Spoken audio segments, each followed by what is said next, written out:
Before we get into this week's episode, a quick question. Have you joined us over on Substack yet? If not, then consider this your personal invitation. Head over to chasingexcellence.email, sign up. It's free. It's the best way to get even more out of these episodes, out of Chasing Excellence. You can get listener guides, essays, challenges, and more. The link is in the episode description, so it's just a quick tap.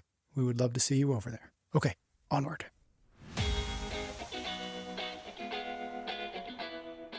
Hello and welcome back to the show. I am Patrick, and here as always with Ben. We're joined this week by our new friend, Trevor Ragan. How are you, Trevor? How are you, Ben? Doing great. Doing good over here. Trevor, thank you so much for being here with us. Ben and I sort of stumbled upon your website not too long ago, thelearnerlab.com. We thought it was great. We reached out. You were kind enough to agree to come on the show. And so we're excited to talk to you and get to know you a little bit. I'd love to know a little bit more about you and a little bit more about the Learner Lab. Can you tell us about it? Yeah, I started about 14 years ago. And originally it was just a blog where I'd interview authors and coaches and make little posts and videos about like what I learned. At first it was mostly sports related, basically like how do we become better coaches? How do we create better drills? And like through the years of doing that, I realized like, oh, what I'm learning isn't just about how to make better basketball drills. This is some principles of learning in general. It's bigger than one particular sport, and it's bigger than sports. And so, yeah, it's been 14 years. I tell people I spend half of my time learning and half of my time teaching. The learning part I love. So I go and find the scientists. I don't just like read their books. I go and hang out with the researchers, try to understand the science, and then go around teaching it to different groups. Awesome. So we work with a lot of pro sports teams, but also a lot of like schools and corporate groups. And the whole idea is getting good at learning is a good idea, and here are the tools that can help you do that. Yeah. Love that. All right. So what we wanted to talk to you about as I was perusing your site, you've got a lot of good stuff. And the thing I kept coming back to is the growth mindset, which is something that Ben and I have talked about at least a fair amount over the years. We've been doing this show, not quite as long as you've been working on these things, but we've been doing the show about 9 or 10 years. And the growth mindset certainly comes up every now and again. We've never done a full episode on it, so I was excited to maybe chat with you and go deep on it with you. I want to start, though, with something that I think will bridge us into a conversation about the growth mindset. And that's something you have on the site that I think you just call it the learner's manifesto. Am I getting that right? Yeah, the learner manifesto. Yeah. So I just want to read it and then let you talk about it. And then again, we'll kind of bridge into a conversation about the growth mindset. So this is the learner manifesto. Believe in yourself. You are a learning machine. With good practice, you can get better at just about anything. Ask questions, run experiments, learn from mistakes, adjust your tactics, be open to feedback. Always remember that getting better is not pretty. Struggle and discomfort are a part of the process. It's okay to go slow. It's okay to feel weird. You don't have to master a skill for it to matter. You just have to get kind of good, which can happen sooner than you think. We are all learners. We're learning all the time, and we can all do it a little bit more. Skills are built, not born, and they are yours if you earn them. And so I thought that was a great place. Well, one, I just thought it was great and I love it. But it right in there is embedded this idea of a growth mindset, right? With good practice, you can get better at just about anything. So with that in mind, with that on the table, let's get into this conversation about the growth mindset. Maybe, Trevor, I would love it if you just sort of like gave us a refresher. Because again, we've talked about it before, but maybe just give us a refresher of what the growth mindset is. What is it opposed to? Where did it come from? Where have you thought about it? Where have you implemented it?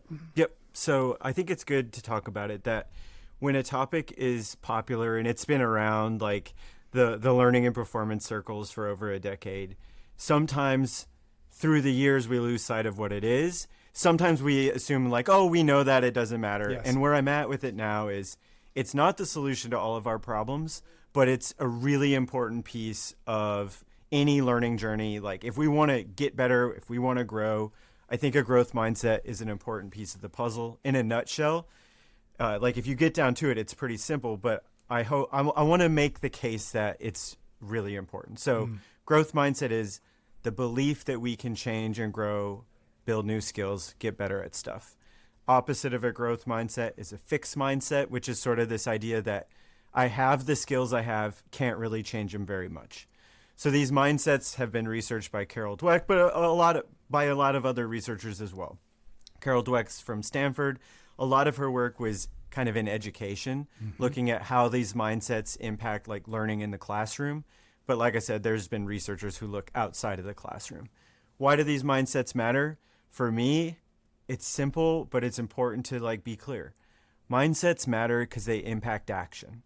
So if you think about this fixed mindset idea that I have what I have and can't change, well, I'm probably not going to change very much. Why? Because I don't do the things that lead to change. So yes, I work in the world of learning. You two are more in the world of like fitness, performance. Same rules apply. So if I don't believe I can improve like my physical strength or health, I'm probably not going to engage in the things that would actually lead to that. And in a way, that original belief becomes true. So you take that out of fitness and put it into any skill, and you just see like the example in education could be if my parents tell me I'm not a math person and I adopt that belief, over time it becomes true because it robs me of practice and action and engagement every time I'm in a math class and every time I take a test. So these mindsets influence action, and in a way they're self-fulfilling, which if we're operating from that fixed mindset can be hurtful for growth and learning. But then you flip it, a growth mindset's beneficial for learning. Why? Because if I believe in my capacity to change and grow and build new skills, more likely to put myself into situations that would lead to that change, then I'm more likely to change. Yeah, I like that. You have this cool framework, which I think you've abbreviated in some funky acronym of like the self-fulfilling prophecy of how to get good at anything. Yeah. I really like that. It rings very true to me. And I especially think it's one of the things I think is important for people to understand as they're listening through this is it can be modal specific, right? 100%. I grew up with a relatively fixed mindset around academics. Yet when it came to business, career, that it was very much a growth mindset. It was like, hey, Ben, don't worry about it. You're just not good at school. Where it was, and this obviously stems from my parents, it was, hey, if you work hard enough, you can achieve anything in business. Right. I also think it's really cool to see how this, through your work and Carol Dweck's work, how this has become more of a common language. And it is... Right.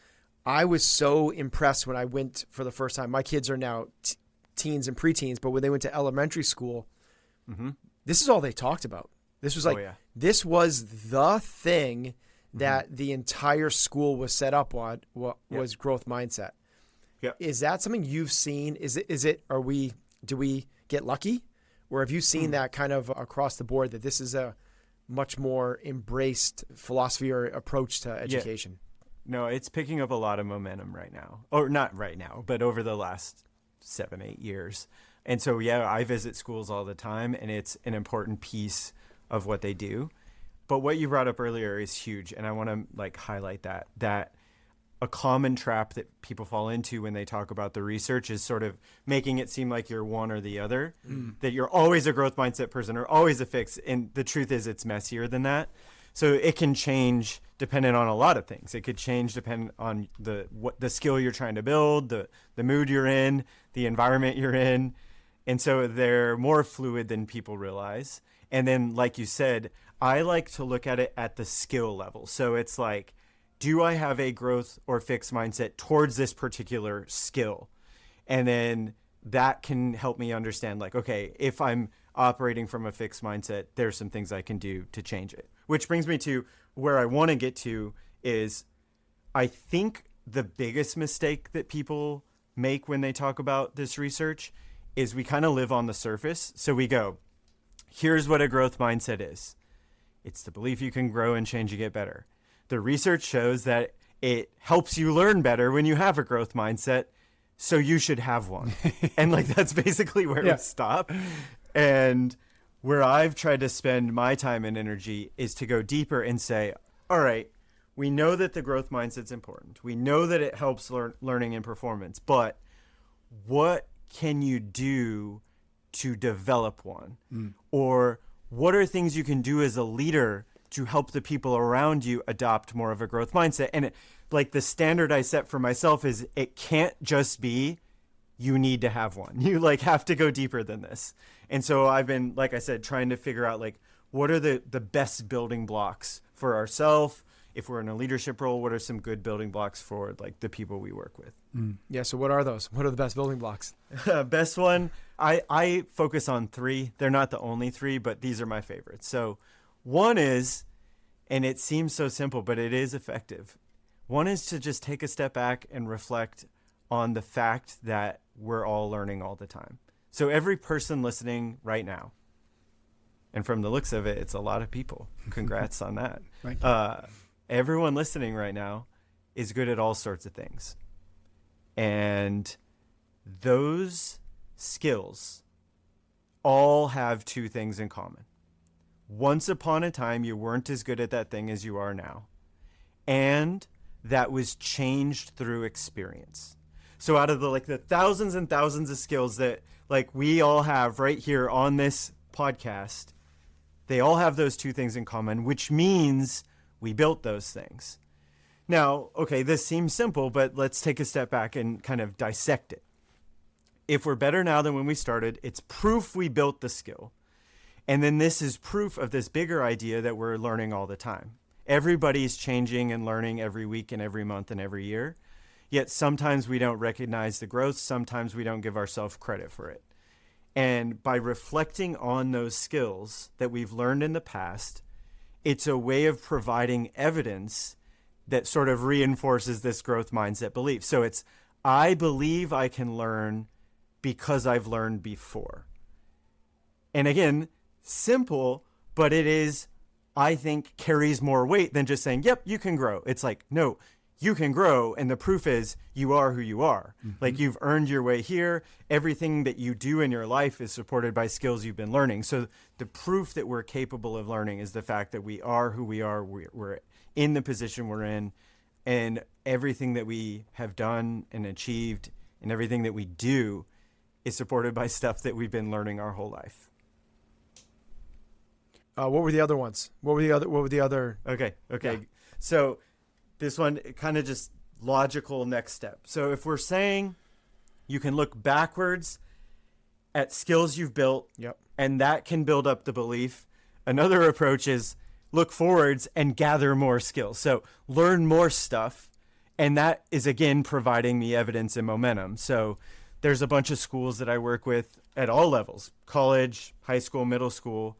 And they're starting the school year out with a project we built called the Anti-Talent Show. And this is like my favorite thing we've ever made. Yeah, let's go. And Anti-Talent Show is every teacher, every student picks something that they can't do. You get to practice it for 2 weeks, and then they hold the Anti-Talent Show. And so we built it because it's a more tangible way of teaching growth mindset to these students than sitting a bunch of 7th graders down at the start of the school year and saying, hey, you should have a growth mindset. This is let's go through the learning process where they're connecting the dots of like, wow, 2 weeks ago I couldn't juggle. Now I kind of can. And that was changed through practice. And by taking the students through the learning process where they see some progress, they use that as a platform to explain like what a growth mindset is. So like, what does this mean for us? It's when we put ourselves into a situation where we build and develop a new skill, even if it's small, that again is evidence. Like I can grow with good practice. That strengthens the belief, that can lead to more momentum. We can build new skills. I love that. Real quick, Ben, though. Let me just clarify something real quick. We keep using the words learning and growing. Trevor, are those two synonymous to you when you say learning and growing, or is there enough distinction there worth mentioning? I think they're the same. Okay. Yeah, cool. Learning, growing, getting better. I think the rules, the same rules apply. So when I even think of like learning and fitness, it's okay, what are the rules of getting stronger, building a muscle?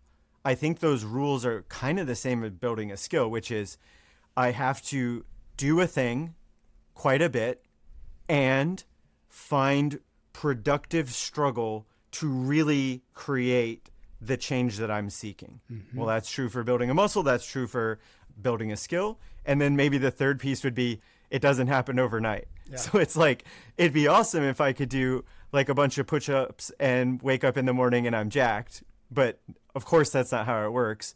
And would learning be is the awesome. same. It's like, I can't just like master a skill in the first attempt. So it's this combo of lots of action, a bit of struggle, and patience, I would argue, are like totally aligned with like fitness and learning. And so again, these words can kind of be interchangeable to growth, learning, getting better at stuff. Got it. All right. Okay, so we have this past. Everything I can do now is because I've learned in the past.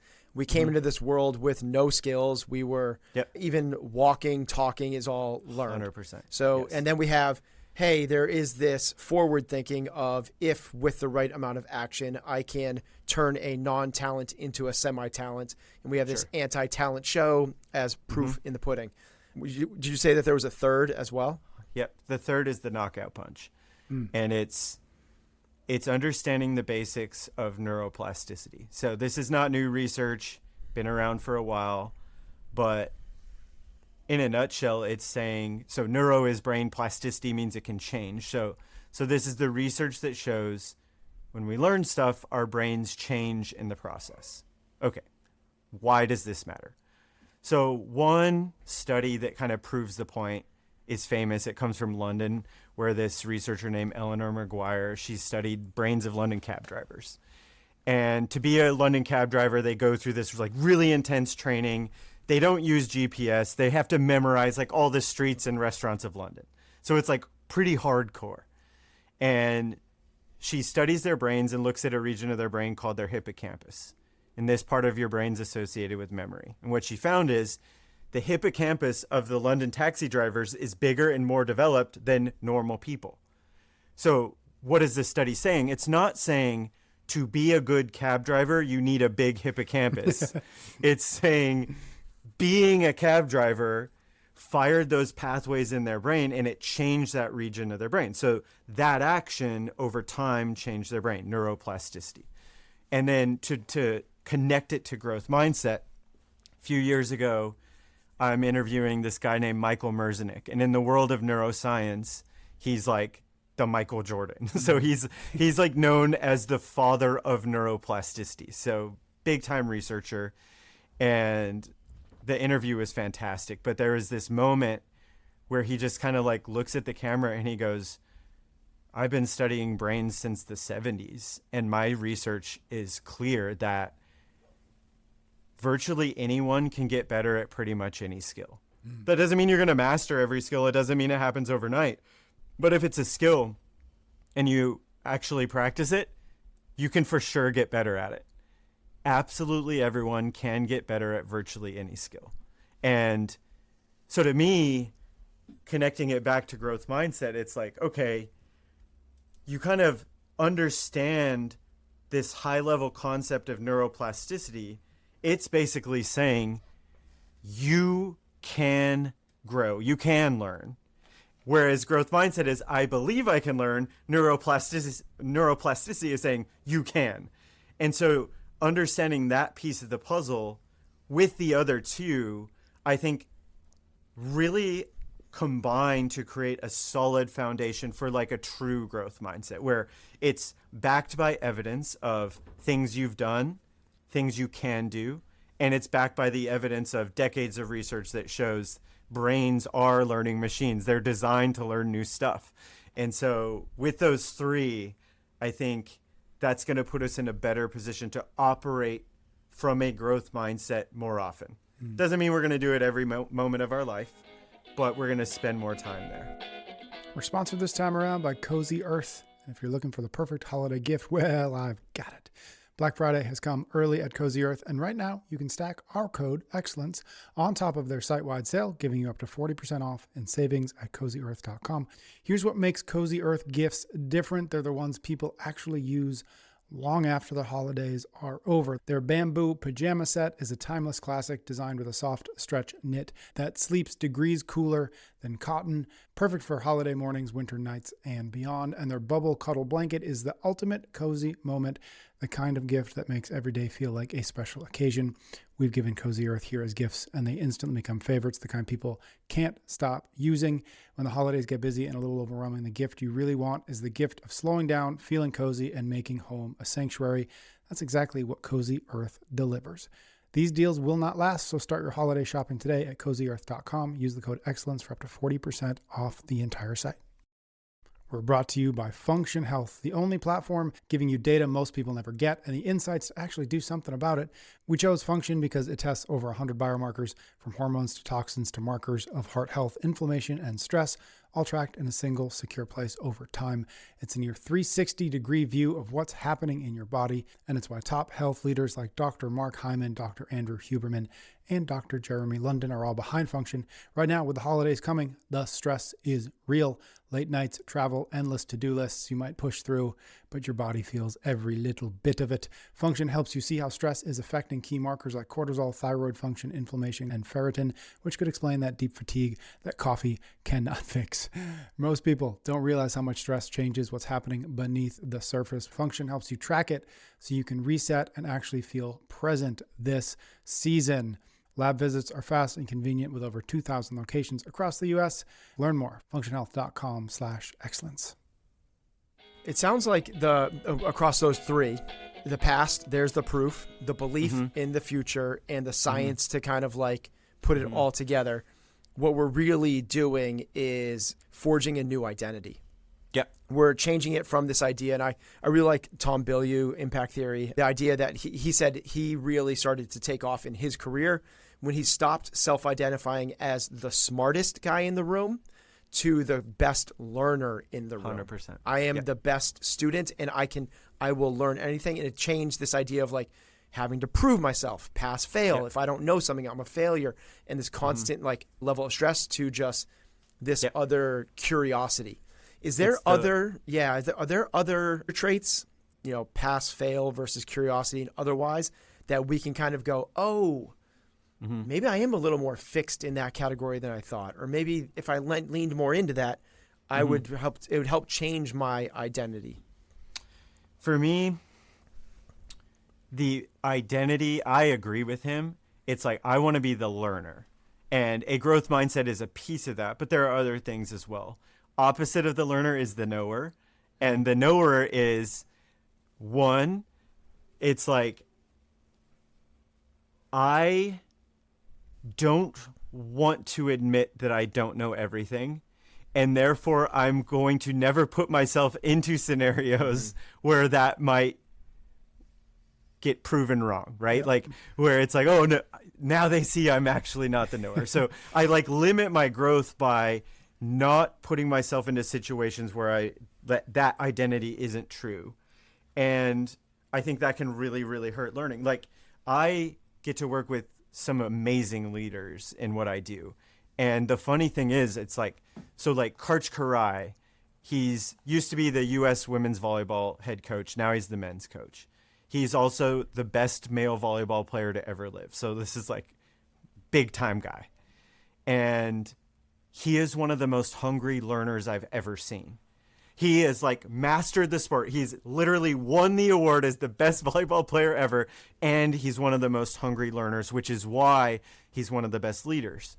But then I'm in Texas doing professional development at a school, and I see the high school football coach there who won a state championship 11 seasons ago and refuses to change anything from what he was doing 11 seasons ago. Like, that to me is this contrast of learner versus knower. And it's easy to fall into that trap of being the knower, especially when you achieve some level of success, because it's like, oh, I did this thing and it worked, and therefore if I just rinse and repeat and never change, maybe it'll happen again. But the truth is, so much goes into success that I think that's like the wrong lesson to take, which is run the same plays, use the same clipboard, do the same drills, talk to the players the same way. It's like, yeah, that's not the best way to do this. Turns out the clipboard was not the key to your success. Exactly. 11 years. It's like water. It's like water boy. I lost the clipboard. 100%. I don't have the plays. I can't do it. That resonates so deeply because, myself working with these really high level athletes, it particularly happens, I want to say it happens all the way up the chain, but as they particularly become successful, the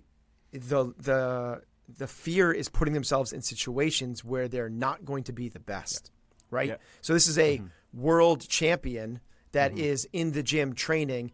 The goal should be to learn and grow, yet they're seeing everything as a pass-fail. And if I do this workout against somebody that is supposedly not as good as me and that athlete beats me, the level of vulnerability that it takes to be the learner is high, because you're going to, as the knower, what you're going to do is self-select yourself out of situations where you might fail. And you're just not going to put yourself in that situation. You can see this in professional sports all the time where people give up and they go like, because it gives them the out. It's like, well, I just didn't, they get down by a certain amount in, imagine a tennis match.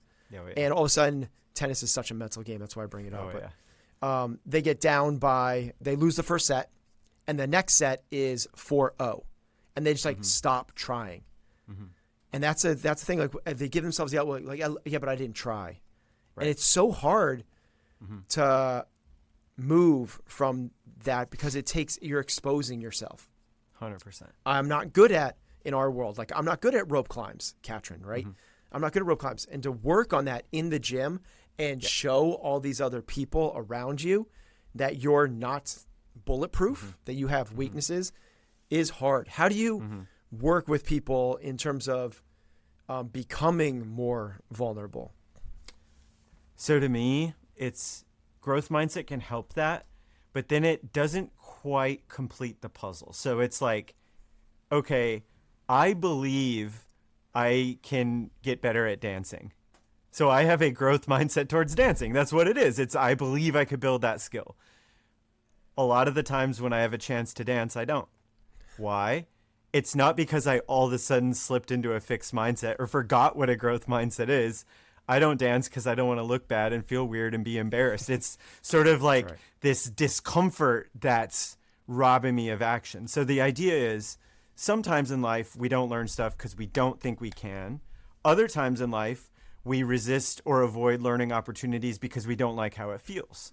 And like there's this completely other area of research that's also effective around like improving the way we think and talk and respond to stress and discomfort. And there's a lot of applications in the world of performance, but I think it's huge for learning. So it's just understanding that every learning journey is going to involve challenge, change, stretches out of your comfort zone, and those things don't necessarily feel good. And if I have this mindset that feeling uncomfortable is bad, I'm probably not going to put myself into these situations. And then this research around improving our mindset towards stress shows it's not fun to be stressed. It's probably never going to be fun to be stressed. So we can't go complete 180 of like, yeah, change your mindset towards discomfort. It's actually really fun to be nervous and stressed and uncomfortable. But they're finding that helping people understand that it's normal and expected and okay can actually help them do it more. And like my comp, if you take it back to fitness, working out is struggling on purpose. Like that's literally what it is. So we know that to get stronger, run faster, you have to add weight, change the amount of reps, change the amount of rest. And all of it is just inducing different types and amounts of struggle. And we know we have to do that to see results, to get stronger, to get faster. So we struggle on purpose. We don't necessarily love the struggle, but we understand the value of it. And so then we're more likely to do it. And so you can kind of use the same logic when it comes to like learning and discomfort, where, hey, I'm not saying you need to love being uncomfortable, but what I am saying is that feeling doesn't mean you're on the wrong path. It doesn't mean you're doing something wrong. It's like, this is how humans feel if they're being stretched out of their comfort zone. And helping people understand that allows them to deal with that stress more effectively, be more open to it. It's never going to be fun, but it's so much better than the alternative, which is sort of this traditional mindset, which is it's bad to be nervous, it's bad to be stressed, it's bad to be uncomfortable. And then if something makes me feel those things, then I'm like, oh, something's wrong with me, I'm not ready, or that thing is bad. And so I'm going to avoid things that make me feel weird, versus improving my mindset towards it helps me engage with that a little bit better.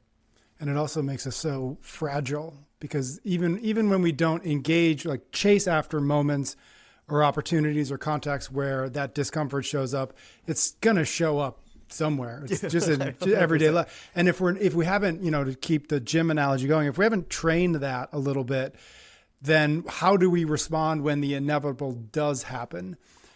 I love that we're kind of hitting on this idea. You said something like discomfort impedes action, which is, I think, so true.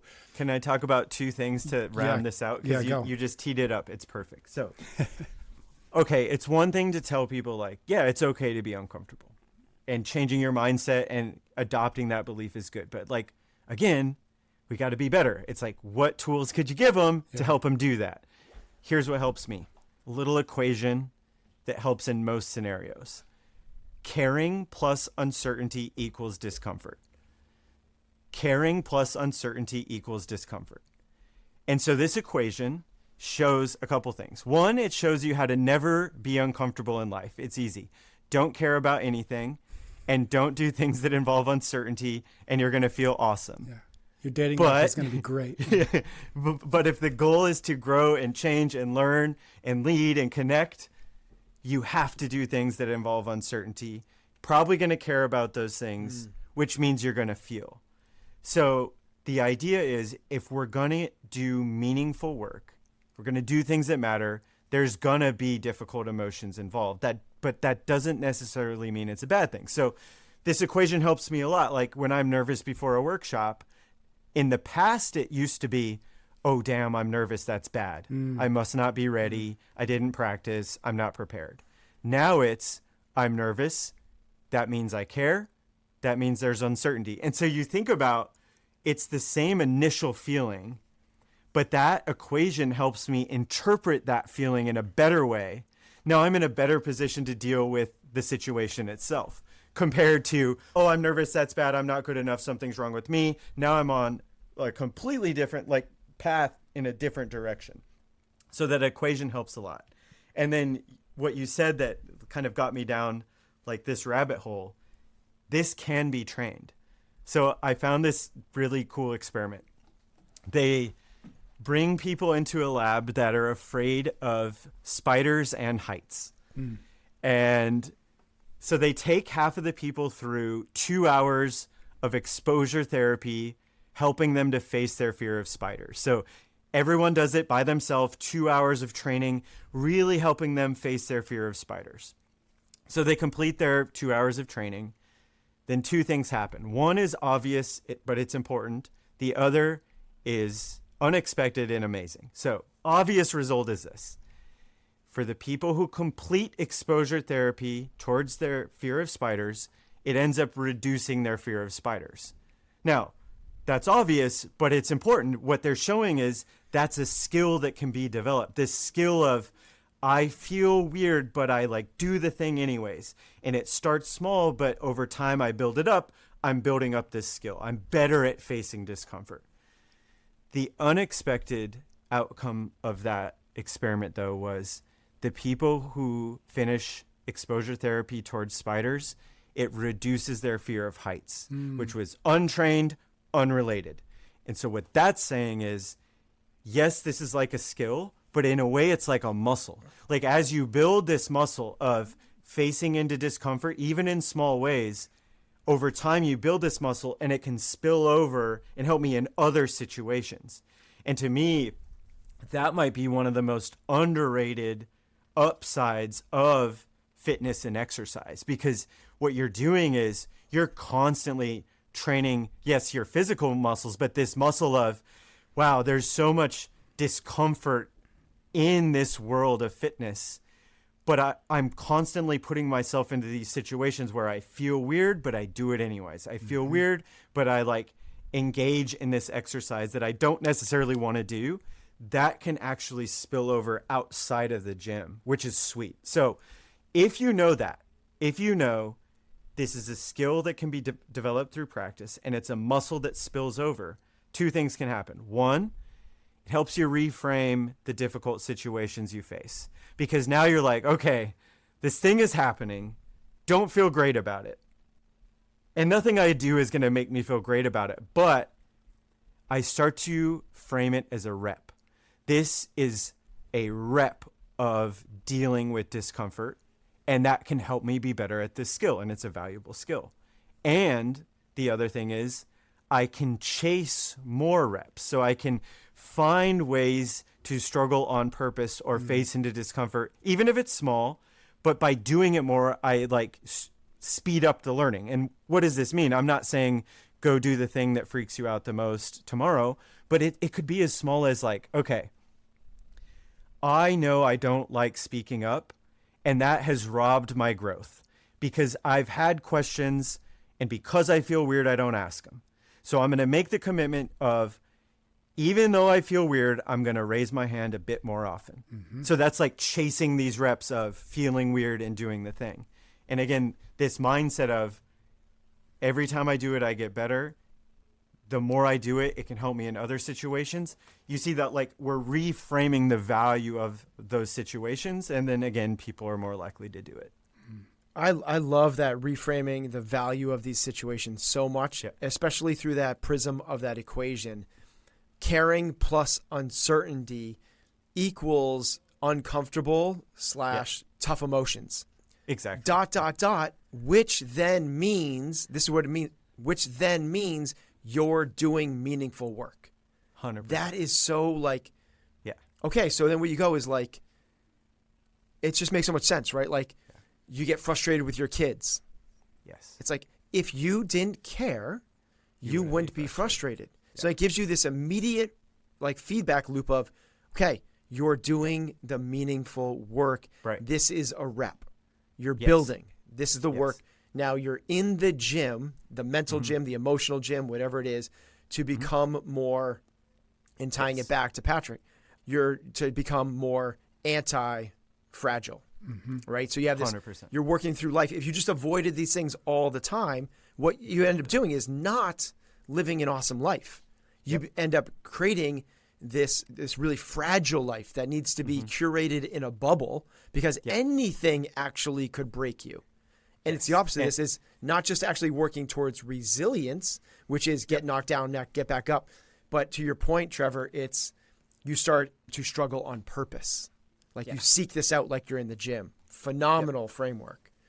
So we've landed in, this is kind of unexpected, but we've landed in a sweet place. So we've talked about kind of two different things, growth mindset and this mindset towards stress.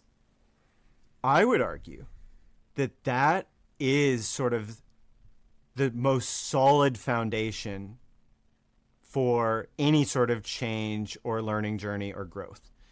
And this idea of I can grow and I'm open to the discomfort that comes from growth is like where we want to be. And there's like a study that backs it up. I can explain it in like 2 minutes, but it's fun. So you go into a lab, someone comes up to you, they go, in 5 minutes, you have to give a speech to judges about your personal strengths and weaknesses. And then they like leave you alone to freak out for 5 minutes. So 5 minutes goes by, you go out into the next room and you begin your speech. And what you don't know is that the judges are part of the experiment. So they're trained to give you only negative nonverbal feedback while you talk. So it doesn't matter what you say. The judges are arms crossed, shaking heads, frowning. So this is like super, super uncomfortable. Then you finish your speech. Now you have to count backwards from 996 by sevens. Every time you mess up, the judges call you out and you have to start over. So this whole initial experiment, it's a way for these researchers to create stress, but then they can test the ways that people deal with the stressful situation. So they have 4 groups of people. One group is taught only growth mindset. Then they go do this task. Second group is taught only stress mindset, the second piece that we just talked about. Third group is taught nothing. Fourth group, they called the synergistic mindset group. What does this mean?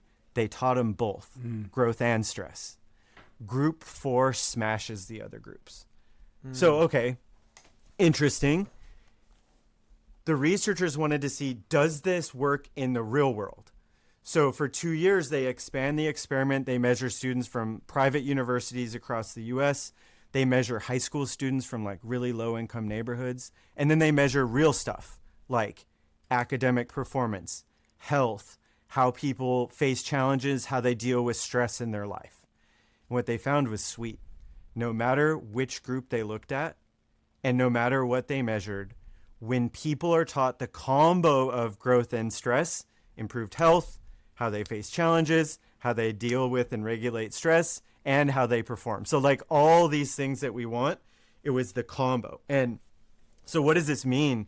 It means growth mindset's great, stress mindset's great, and when you combine them, it's even better. And like I said, this logically kind of makes sense. Like if we're like, okay, let's create in a lab someone who's great at change and learning and adaptability and someone who's resilient. What mindsets should we start with? Well, I think the belief that the change is possible is good, but then so is this, I don't love feeling stressed and uncomfortable, but I'm open to it. Mm-hmm. It's like, again, that combo is really, really great. We're brought to you this time around by Momentous, and they just launched something that is really good, Creatine Chews. Try them for 20% off your first order using the code excellence at livemomentous.com. If you've been taking creatine for a while, you know the drill, scoop, shake, chug. It works, but it's not always convenient. That's why we're excited about these creatine chews. Every bite delivers 1 gram of pure Pure creatine monohydrate, the gold standard ingredient with lemon lime flavor that actually tastes good. Pop 5 throughout the day and you've hit your 5 grand servings. Good to go. No powder, no shake bottle, no excuses.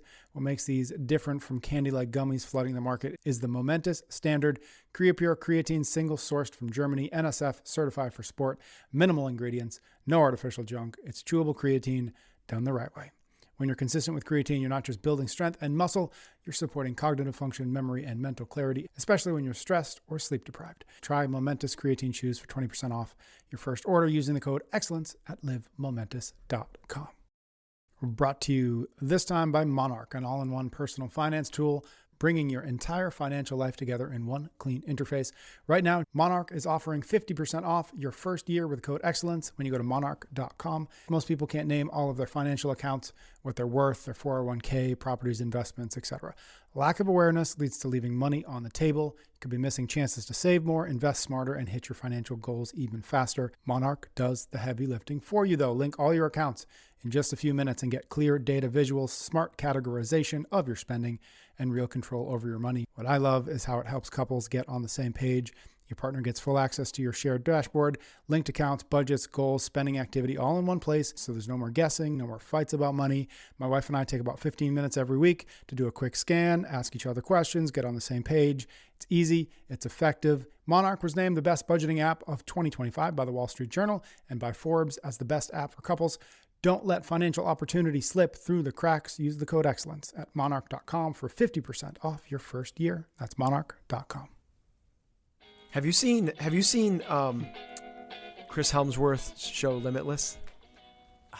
I think so. Let me look it up. I just can't it popped in my head when you're talking about the anti-talent show, because they actually credit to my kids. My kids are in public school and they talk about, they're showing this to the kids, which is awesome.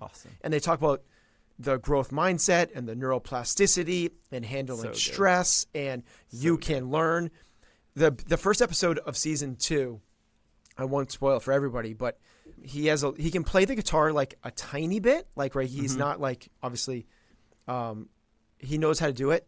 So they take a skill that he doesn't have musically because it's what they want to do, and he has no talent with the drums at all. They show him, it's like horrific, and they're like, I forget the time frame, but in X number of weeks, you're going to go on stage with Ed Sheeran in front of 85,000 people and play the drums during this song. And obviously he freaks out, but it's like, that's awesome. It's so cool. I love it. It's so cool to show all of this stuff and how it's being brought to life in these different ways. And just the signal of this is a very successful, famous person. And if they want to get better at something, there's going to be struggle in that process. So, because sometimes you think of a high performer, Olympic athlete, a famous actor, like, oh, they're just good at everything. It's not true. It's like they earn those skills in different ways. And if they want to get better at other stuff, they have to struggle. It's so good. You're spot on. I become so like, I didn't even really know who Chris Helms was. I don't watch movies, but I guess he's a action hero guy. And he's very dreamy. His eyes are amazing. I have him pulled up right now. Yeah, we've lost you, Trevor. He's just staring. Yeah.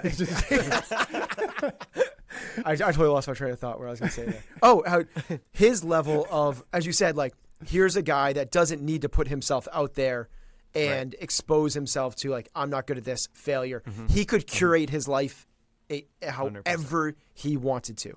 And the amount of respect that I have for that of, like, not only am I going to go behind the scenes and work on these things because I know they're good for me, I'm going to do this in a way that's incredibly public to help share this, so help other people.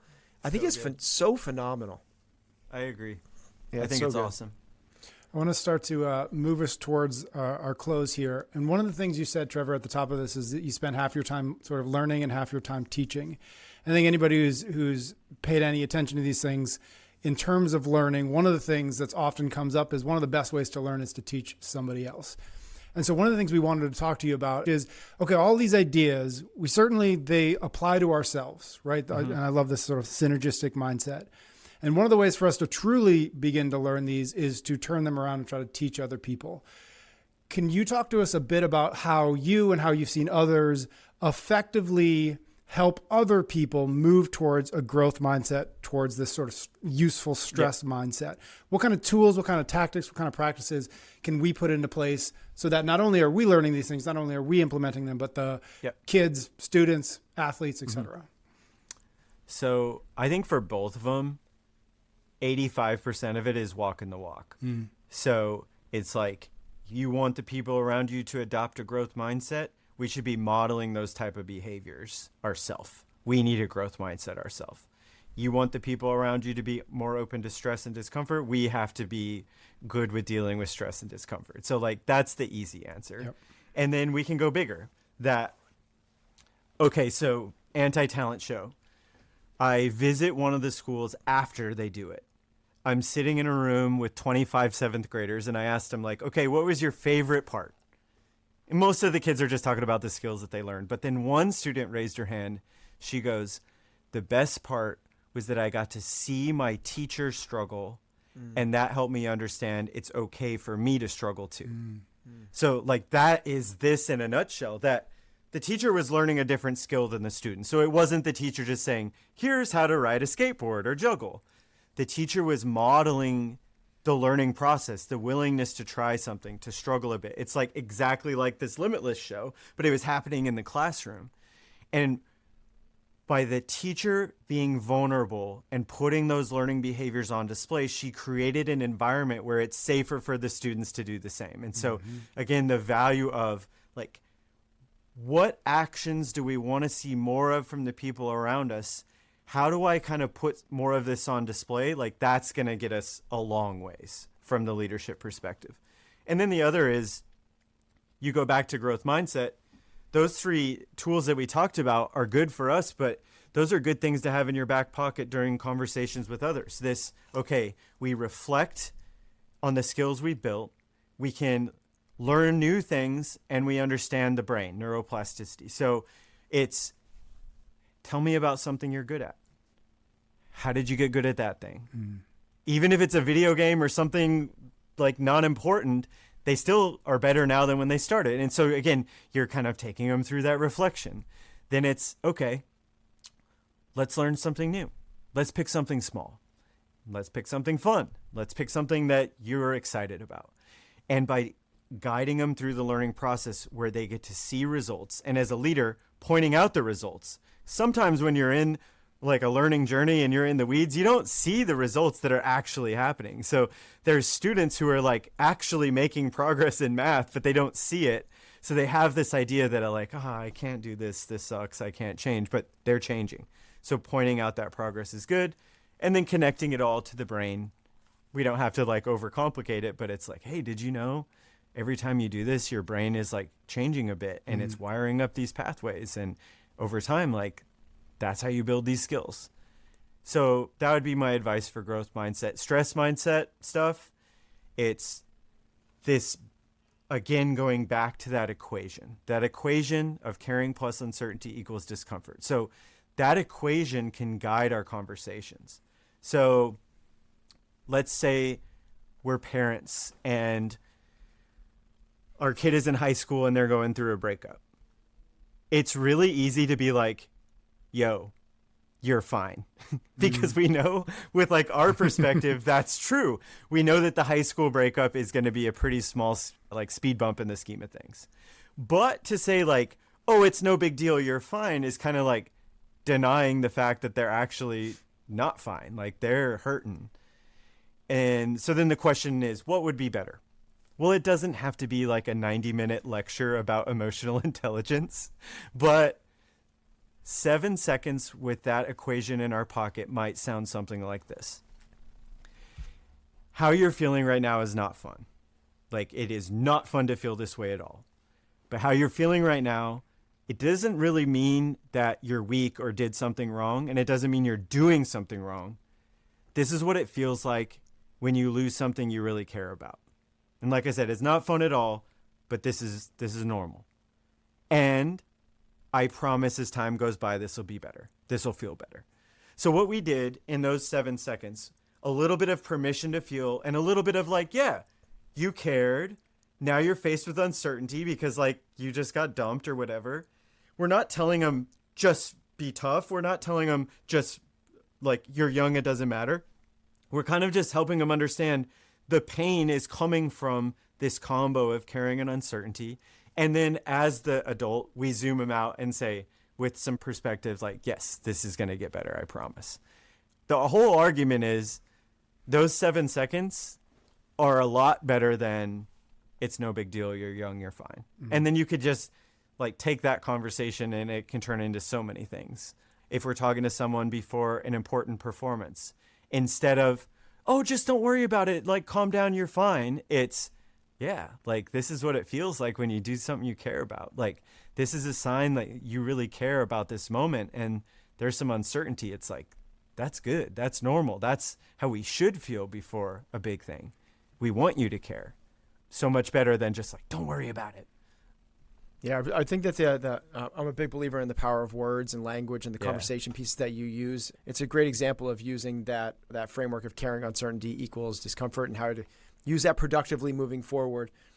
Carol Dweck in Mindset talks really well about how the power of words for teachers can really impact the students. The example they give is they give students tests back, and on the top of half the kids, it says, great job, you're really smart. And the ones get, great job, you worked really hard. They retake a test that's a couple grade levels above them, that you're smart people fail horrifically, or maybe not that, but the you worked really hard group outperforms the really smart people because your language, we have responsibilities as leaders, teachers, and people that are we have a responsibility to help them understand and identify as growth mindset instead of these fixed traits. 100%. I'm glad you brought that up. It's the perfect place to kind of wrap up. So what happened is it's wild. So you're right. Like they do a test, they get praised. You're smart. You worked hard. So then the next one is a more difficult test. But what they found is the group that was praised for being smart gives up earlier than the group that was praised for being hard workers. Why? Because it's, I'm valued for looking good and being smart. This is making me not look smart. I'm out. So it's like their decision-making process is influenced by the feedback and praise they received versus the other group who's, I feel valued when I work hard. Now this is a moment for me to work hard. Like, so you're setting like my words are setting like sort of the bar of the values, and then the people in the environment are going to do what they have to do to win that game. We select which game we're creating in that environment.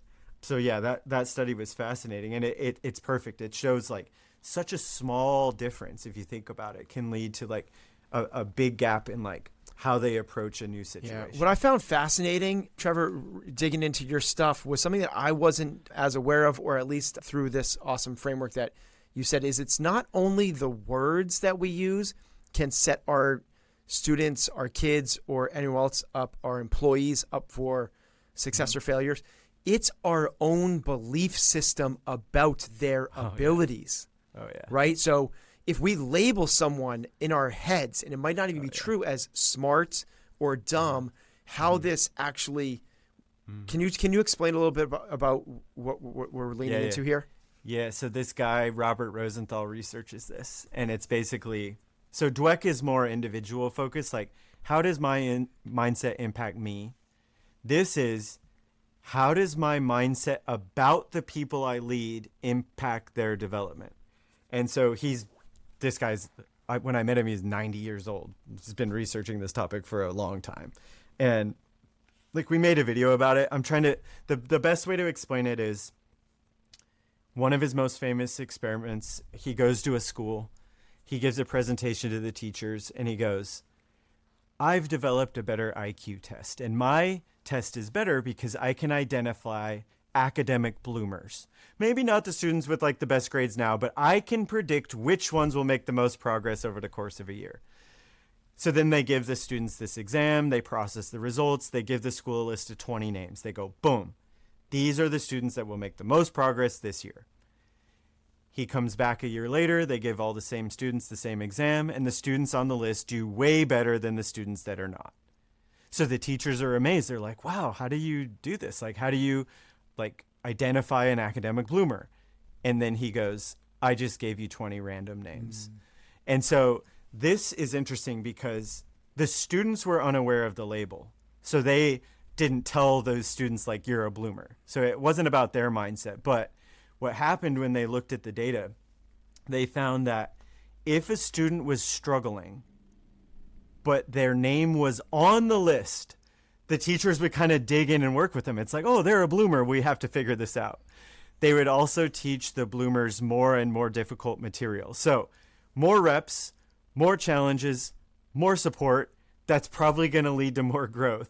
And the kind of the funny thing is, it's like, we talked about like self-fulfilling prophecies, but this is a big one, which is my beliefs about the people I lead change the way I treat them, and in a way it can become true. And so there's examples of this in the real world, like all over the place. But I think the takeaway here is, okay, what does it mean for us as leaders? How do we use this information to be a better leader? I think it kind of goes back to that identity of being a learner. So it's, of course, every person that you lead isn't the same. And if I'm a math teacher, they're not all going to like master algebra this semester. And all my basketball players aren't going to be able to shoot 42% from the 3-point line this season. But all these students in my math class are learners. Some are better at math than others, but they can all get better at math. And all the basketball players that I coach can improve their shot because they're learners. And so that word holds us accountable as a leader. Now, instead of putting people in boxes, they're smart, they're dumb, they're good, they're bad, you're not a leader, you're not a people person, you're not a math person. Instead of putting them in those boxes, it's, we're all different. And of course, we're going to talk about our strengths and weaknesses and live in reality here. But all these people around me are humans. They have brains, which means they're capable of change and growth and learning. Everyone's a learner. And now I need to treat them accordingly. Doesn't mean I'm fake with everyone. This doesn't mean you tell everyone they're the best at everything. It's like, hey, you know and I know math isn't your strongest skill, but skills can be built. And with some practice and struggle and experimentation, you can get better at this skill, and I'm here to help. And that's way better than you're just not a math person. Mm-hmm. And so I'm glad you brought it up, because I think that research deserves more attention. And the application is actually straightforward and simple. And it's basically believe in the capacity of all the people around you, believe in their capacity to grow, and then treat them accordingly. And like that can guide our conversations and feedback and praise and critiques. But like I said, it's so simple. What I particularly love about that research is when the teachers are working with those students that have been labeled as bloomers and they're not blooming, it forces them to take a look at themselves. It's like, maybe I'm not teaching this the right way. Yeah. You just if you give someone else the benefit of the doubt, and then you look back at yourself instead of like lobbing bombs over the fence, right? Yeah, but it's their fault. They're just not. They're not going to do well. They're not going to. They're not smart. They're not going to. They're not bright. It's like, well, they are bright. They're not responding to my style. Yeah. It forces me to, and I coach training, and we see this all the time, or particularly with young coaches, is once they run out of their toolbox of tips, tricks, cues, whatever it is, if the athlete, if the client is responding, they're just not motivated. They're not going to make change. They're not going to be one of these people that makes it. And that's not necessarily the case. It's that they're not responding to your style. 100%. So I love that. Yeah, I love just taking responsibility, and we can do it in all sorts of ways. Like, I try to do this in my workshops. Like, it's so easy to go in and you're like working with students or a group, and maybe it doesn't go well. It's easy to put all the blame on them. It's like, they just didn't, and we're in a good place. Versus, how did I miss? Like, how did I not capture their attention? How come I didn't build that engagement? And so I like it. And look, maybe sometimes it is them, or maybe sometimes the client isn't motivated. Like, that can happen. That's right. But I love like pausing and just saying, okay, like, what's an experiment I can run, or what is something I can tweak to try to turn this in a better direction? I love it. I hadn't thought about that angle, but it's really good. Thank you so very much for tuning into the show this week. 2 quick things before we go. The first, if you want even more from this episode, I do recommend you check out the full listener guide where we break down all the big ideas. We ask reflection questions. We give you steps to put these ideas into action. The link is in the show notes. And the second thing, while you're there, check out the Chase Club. It's our premium membership where we include bonus content, ad-free episodes, and the brand new Chase Tracker app. Check it all out at chasingexcellence.email.